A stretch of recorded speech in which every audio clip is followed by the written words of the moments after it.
오늘 69편은 몇 가지 특징을 가지고 있습니다. 첫째의 특징은 신약에서 이제 많은 구약 성경을 인용을 하는데 시편 가운데 69편이 신약에 가장 많이 인용이 되는 신미이다. 그래서 69편을 가리켜서 메시아시라 그렇게 별명을 붙입니다. 한번 해보실까요? 메시아시. 그래서 이제 복음서라든지 그 신약의 서신서라든지 거기에 이 시편 69편이 굉장히 많이 인용이 되고 있어요. 몇 군데만 말씀을 드릴게요. 5절 말씀. 5절에 하나님이여 주는 나의 우패함을 아시오니 나의 죄가 주 앞에서 숨김이 없나이다. 이것은 요한복음 15장 25절에 인용을 하십니다. 그 다음에 9절에 보시면은 주의 집을 위하는 열성이 나를 삼키고 주를 비방하는 비방이 내게 미쳤나이다. 이것은 요한복음 2장 7절에서 인용을 하고 있습니다. 그 다음에 21절에 가서 보시면 그들이 쓸개를 나의 음식물로 주며 목마를 때에는 초를 마시게 하였사오니 이것은 마태복음 27장 34절에서 인용을 하고 있고요. 그 다음에 25절에 보시면 그들의 거처가 황폐하게 하시며 그들의 장막에 사는 자가 없게 하소서. 이것은 마태복음 23장 38절, 또 사도행전 1장 20절. 그래서 신약 성경에 이 시편 69편이 그렇게 많이 인용을 하고 있어서 일명 메시아시라라고 하는 그 말을 붙입니다. 또 하나 여기 1절과 2절에서 이렇게 보시면은 어디서 많이 읽은 구절이에요. 1절과 2절을 보시면 하나님이여 나를 구원하소서 물들이 내 영혼에까지 흘러 들어왔나이다.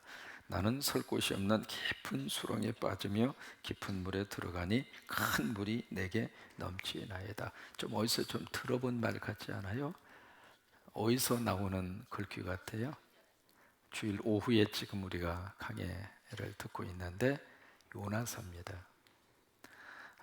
여러분 요나서 3장에 보시면은 이 요나가 깊은 이제 큰 물고기 뱃속에 들어가잖아요. 들어가는데 그 요나서에 나오는 요나서 3장의 내용이 바로 시편 69편 1절에서 2절 내용하고 같은 그런 내용을 담고 있습니다.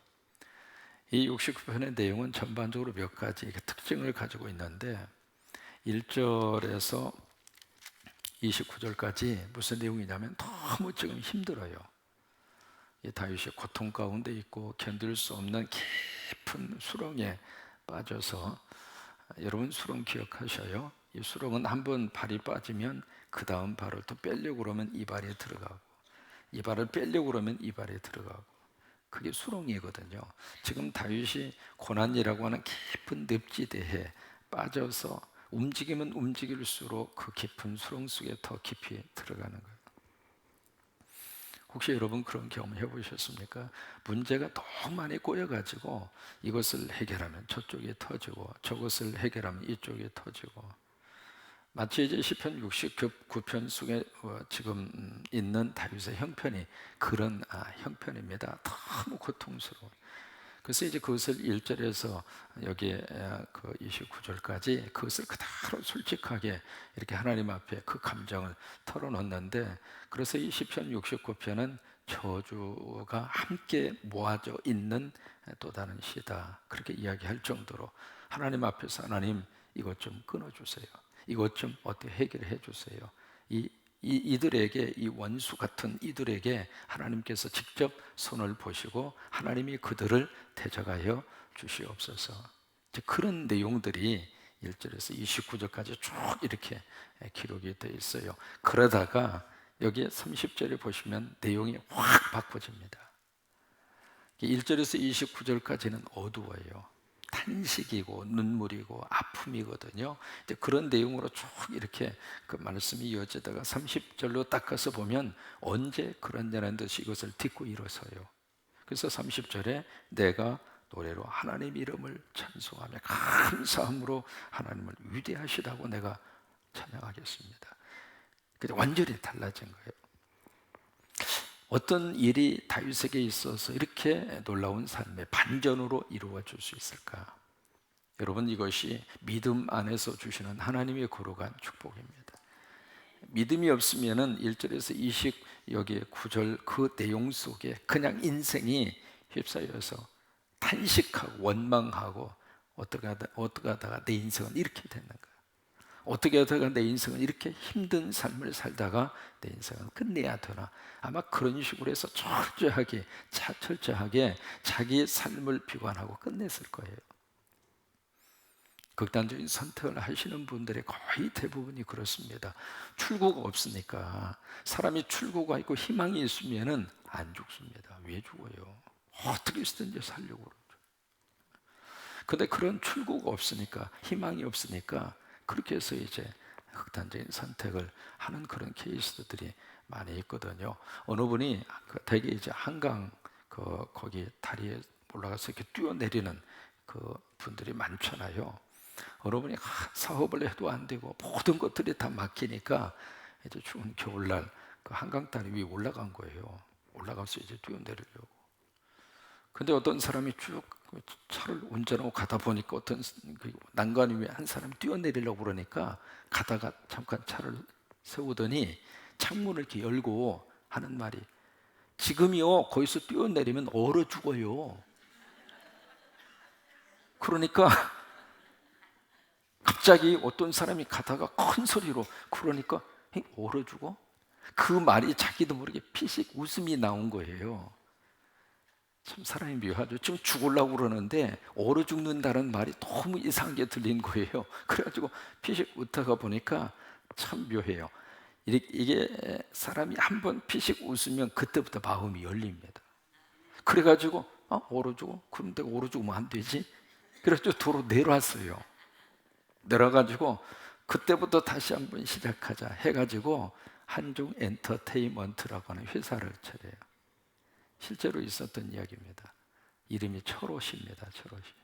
그래서 그 회사를 굉장히 크게 이렇게 키운 그런 케이스가 있습니다. 그러니까 뭔가 이렇게 나갈 수 있는 탈출구가 있으면 사람은 희망의 끈을 붙잡고 살 수 있거든요. 근데 희망의 빛이 없어요. 어디를 보아도 칠흑 같은 어두움 뿐이에요. 그러면 절망밖에 찾아오는 게 없잖아요. 근데 우리 시편 속에서 만나는 이 모든 고백 속에서 우리는 날마다 어떤 큰 삶의 전환이 있는 거예요. 반전이 있는 거예요. 영어로 말하면 터닝 포인트가 있다 이 말이에요. 출게 달려가다가 이게 아니다 하고 돌아서는 어느 지점이 있더라 이 말이에요. 그 지점이 바로 어느 지점인가? 믿음의 영성을 회복하는 지점이었단 말이에요.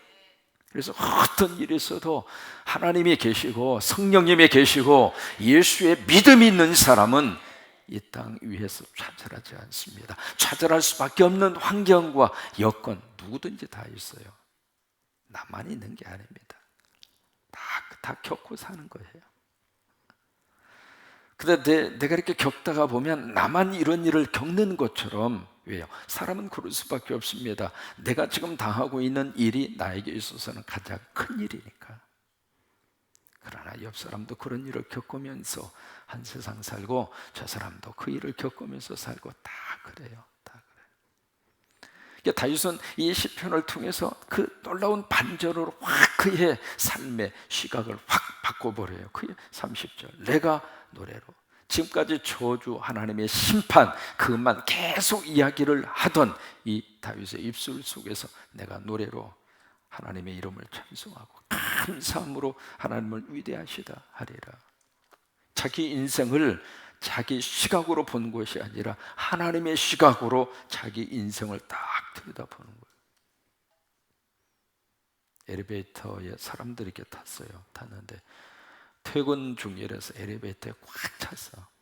좁은 엘리베이터 안에 너무 많은 사람이 딱 이렇게 차니까 아빠하고 어디 밖에 나갔다가 들어온 꼬마가 어른들 틈에 끼어가지고 이게 뭐냐 너무 답답한 거예요. 이 조그마한 꼬마가. 그래서 막 이렇게 하면서 너무 답답하니까 아빠 답답해. 왜? 앞사람 화장실을 보고 있잖아요. 무슨 말인지 이해되세요? 이 아이 입장으로서는 딱 썼는데 앞사람 화장실에 자기 식당이 와 있는 거예요. 그러니까 이 아이가 도저히 견딜 수 없으니까 아빠 답답해. 그때 아빠가 그래 알았어. 그 아이를 번쩍 안아서 어깨에다가 탁 얹혀주는 거예요. 그러니까 그 밑에 있던 그 화장실이 이제는 자기가 아빠 어깨 위로 딱 올라가니까 어떻게 돼요? 꼬마가 위로 딱 올라간 거죠. 올라가니까 와우, 아빠 참 좋다. 뭐가 달라졌어요?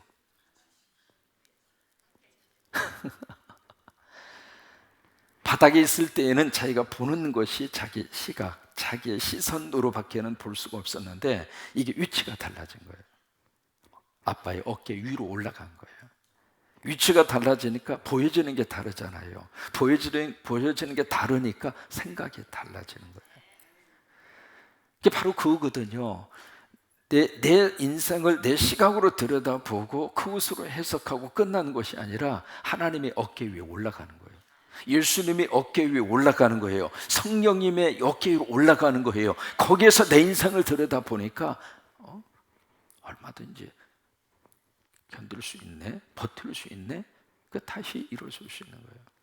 그래서 반전이 여기 30절에서 그래서 반전이 일어나는 거예요. 우리말 번역에는 잘 크게 나타나 있지 않습니다만은 영어로 보시면은 참 아주 독특한 표현이 나옵니다. 뭐냐면 쭉 이렇게 고백을 하다가 영어로 말하면 but 그러나 나는 이라고 하는 구절이 나와요. 그게 13절입니다. 두 군데 나오거든요. 13절에 1절에서 12절까지 쭉 이렇게 고백을 하다가 13절에 가서 그러나 나는 하나님께 기도하겠습니다. 그 표현이에요. 13절. 여호와여 나를 반기는 때에 내가 주께 기도하오니 이렇게 되어 있습니다만은 영어 번역은 그렇게 되어 있어요. But I pray to you. 내가 하나님에게 기도하겠습니다. 근데 거기에 그러나라고 하는 것이 중요한 거예요. 한번 해보실까요? 그러나 이게 쭉 이런 상황 속에 내 인생의 전개가 되고 이런 현실이지만은 그 속에서 그러나 나는 이렇게 나가는 거예요. 이제 그 태도가 나타나게. 그 다음에 29절입니다. 29절에서도 우리말 번역에는 잘 나오지 않습니다만 영어로 보시면 but이라고 하는 단어로 시작을 합니다. 그러나 나는 이라고 하는 표현입니다. 어떤 경우가 주어진다 할지라도 어떤 상황이 주어진다 할지라도 그 속에서 그러나 나는 이렇게 하겠다. 이제 그 믿음의 결단과 믿음의 태도가 다윗이라고 하는 한 사람을 하나님의 거룩한 축복의 주인공으로 하나님의 그를 쓰시게 되는 하나의 결정적인 삶의 태도가 된 거예요. 또 하나 특징이 있습니다. 여기에 응답하소서라고 하는 단어가 3번 반복이 됩니다. 13절 그 부분에 보시면 내게 응답하소서. 그 다음에 16절 내게 응답하시며 17절 마지막에 속히 내게 응답하소서. 기도를 하더라도 기도를 한두 번 하고 끝난 것이 아니라 이 기도가 응답될 때까지. 이것이 바로 야곱의 기도 영성입니다. 끈질긴 기도. 야복강에서 그 기도를 야곱이 하잖아요. 새벽녘까지 씨름을 해요. 막 씨름을 해서 이제 놓아라 놓을 수 없습니다. 놓아라 놓을 수 없습니다. 왜 야곱이 놓을 수가 없을까요? 당신이 나에게 복을 빌어주지 않으면, 당신이 나를 축복하지 않으면 나는 이것을 놓을 수 없습니다. 왜? 어차피 놓으면 내 인생 끝나니까. 이게 마지막 결파를 하나님하고 하는 거예요. 씨름하는 그런 기도잖아요. 끈질긴 기도잖아요. 하나님의 응답이 임할 때까지, 하나님이 나를 축복하실 때까지, 하나님이 나를 들어 쓰실 때까지 주님, 내가 이것을 놓을 수 없습니다. 그래서 여기 응답하소서라고 하는 말이 그래서 3번 반복해서 그렇게 나옵니다. 시편 69편을 통해서 우리가 배울 수 있는 삶의 교훈이 있습니다. 아무리 어렵고 힘들어도 우리가 희망은 가질 수 있다. 아무리 고달프고 어렵고 아픈 환경이라 할지라도 그 속에서 내가 좌절하지 않고 내가 일어설 수 있는 희망이 있는, 그 희망이 있는 사람은 다시 일어설 수 있다고 하는 거예요. 남아프리카 공화국의 대표적인 인물 하면 넬슨 만델라라고 하는 사람을 꼽습니다. 남아공뿐만이 아니라 아프리카 사람들에게 있어서 넬슨 만델라는 아주 최고의 인물이죠.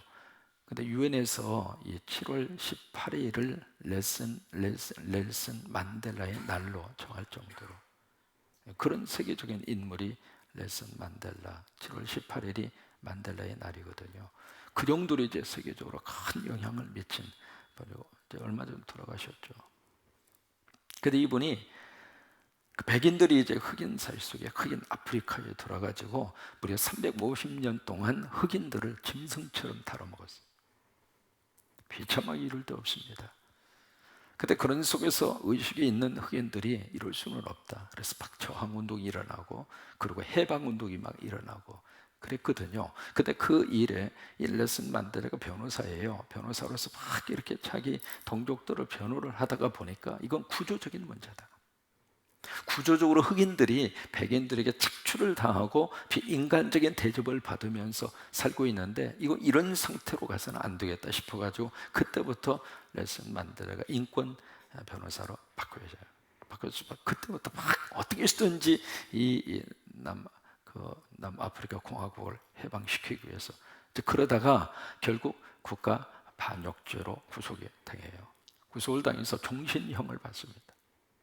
종신형을 받는데 이분이 감옥에서 27년 6개월을 살았어요. 좀 놀랄 만하죠. 1, 2년도 아니고 27년 6개월 살았어요. 때로는 독방에 갇히기도 하고 뭐 말할 수 없는 고문을 당하기도 하고 그 27년 6개월 그 감옥에 갇혀 있으면서 인간으로서는 겪을 수 없는, 도저히 어떻게 인내할 수 없는 그런 일들을 그가 겪어요. 그가 독방에 갇힌 지 4년 만에 그의 아내가 세상을 떠납니다. 그리고 그의 아들이 세상을 떠납니다. 그래도 장례식조차도 참여하지 못할 정도로 처절한, 어떻게 사람이 견딜 수 있나 싶을 정도로 그런 환경 속에서 이번에 지나가게 되는데, 그리고 그가 구속된 지 14년 되는 해에 딸이 와요. 딸이 아빠를 면회를 옵니다. 면회를 왔는데 그동안에 그 딸이 커가지고 시집을 갔어. 아빠가 감옥에 있는 동안에 시집을 갔는데, 시집을 가서 이 딸이 아기를 낳은 거예요. 그래서 그 아기를 할아버지에게 보여준다고 아기를 안고 온 거예요. 안고 와가지고 아버지, 그래, 아빠 손주야. 세상에 기가 막힌 현실 아닙니까? 그래서 감옥의 창살 너머로 손주를 이렇게 보는 거예요. 근데 이 딸이 아빠, 이 손주에게 이름을 좀 지어줘. 그런 거예요. 그러니까 이 넬슨 만델라가 그래, 이 손주에게 무슨 이름을 지어줄까? 그러다가 그 아프리카식 이름으로 아즈위라고 하는 이름을 지어줘요. 여러분, 그 아즈위라고 하는 그 남아공의 원주민들이 쓰는 언어인데, 그 아즈위라고 하는 이름의 뜻은 영어로 말하면 호비예요. 우리말로 말하면 희망이라고 하는 이름이에요. 자기가 감옥에 갇혀서 딸이 커가지고 시집을 가서 손주를 낳아가지고 왔는데 그 손주에게 붙여준 이름이 희망이라는 말이에요. 이게 무슨 얘기냐면, 몸은 지금 감옥에 갇혀 있지만은, 절박한 상황이었지만은 넬슨은 그래, 나에게 희망이 있다 이 말이에요. 그래서 그 이름을 아주이라고 하는 이름을 그렇게 붙여준 거예요. 나중에 이분이 석방이 되고 나서 결국 남아공 아프리카 최초의 민간 대통령이 됐잖아요. 근데 감옥에서 나와서 했던 인상적인 말이 있습니다. 내가 감옥에서 내 인생을 견딜 수 있었던 것은 감사였습니다. 나는 아침에 눈을 떠도 감사했고, 하늘을 보면서도 감사했고, 땅을 보면서도 감사했고, 물을 마시면서도 감사했고, 그리고 나는 강제 노동을 하면서도 나는 감사했습니다. 그 감사가 나를 견디게 했습니다. 그게 넬슨 만델라의 고백입니다. 아무리 힘들고 어려워도 우리 가슴은 희망으로 뛰고, 우리 입술로는 감사가 터지고, 그러면 사람은 살 수 있는 거예요. 사람이 뭘 못 먹고 뭘 못해서 못 삽니까? 살 수 있죠. 그런데 가슴 속에 희망이 없고 어떤 꿈이 없고, 그리고 입에는 불평만 터지고, 그러면 사람이 그때부터 불행해지고 못 사는 거예요. 다윗은 너무 힘든 속에서도 그 입술로는 감사가 터졌고 그의 마음에는 하나님을 향한 희망이 있었어요. 그래서 다윗이 이 69편의 시를 쓰면서 거기서 일어날 수 있는 어떤 힘과 에너지가 다윗에게 부어지게 된 거예요. 오늘 우리 안에 이런 역사가 있게 되기를 주의 이름으로 축원합니다. 한 주간 동안 시편 여행 함께 해주셔서 너무 감사하고, 또 우리 수정이나 가희나 와서 졸아도 목사님이 절대로 뭐라고 안 해. 너무 감사해. 사실은 쉽지 않는데 계속해서 이렇게 나와주니까 고맙기도 하고, 와서 침대 깔고 거기서 주무셔. 절대로 목사님은 그 모습만 보아도 하나님이 우리 수정이 가희 얼마나 사랑할까. 우리 두 친구 보니까요, 제가 언니가 말씀드린 것처럼 우리 두 아이 그냥 새벽 기도에 끌어안고 와서 그냥 엄마 옆에서, 이쪽은 한쪽에서는 아들내미가 자고 이쪽에서는 딸내미가 자고, 그리고 나는 아빠는 앞에서 설교하고. 근데 감사한 게 이렇게 누워놓으면은 잠꼬대가 심하면 쿵 하고 떨어지잖아요. 근데 신기하게 한 번도 안 떨어졌어요. 나 그게 참 신기해. 지네 엄마 닮아가지고 그렇게 얌전해서 거기서 이렇게 잠도 조금만 하면 쿵 하고 떨어지는데 안 떨어진 것이 참 감사하고, 또 하나는 자면서 애가 코를 안 골아주어서 참 감사했고, 아빠가 앞에서 설교하는데 아들하고 딸이 코 골고 자면 그게 무슨 또 창피잖아요. 근데 코 골아주지 않아서 참 감사하고, 세 번째는 그렇게 하면서 아이를 길렀는데 그 아이들을 하나님이 만져주시고 있다는 게 너무 감사하고 그래요. 우리 두 아이 보면서 그런 생각이 들었는데, 여러분 박수 한번 크게 한번 해줘요. 고마워, 땡큐. 한 주간 동안 여러분 함께 시편 여행 해주셔서 너무 감사해요. 자, 손을 꼭 잡고 언니 고마워, 아이고 동생 수고했네, 오빠 참 한 주간 동안 애쓰셨습니다, 형님 수고하셨습니다, 아이고 감사했습니다. 한 주간 동안 시편 여행 함께 하셔서 너무 감사합니다.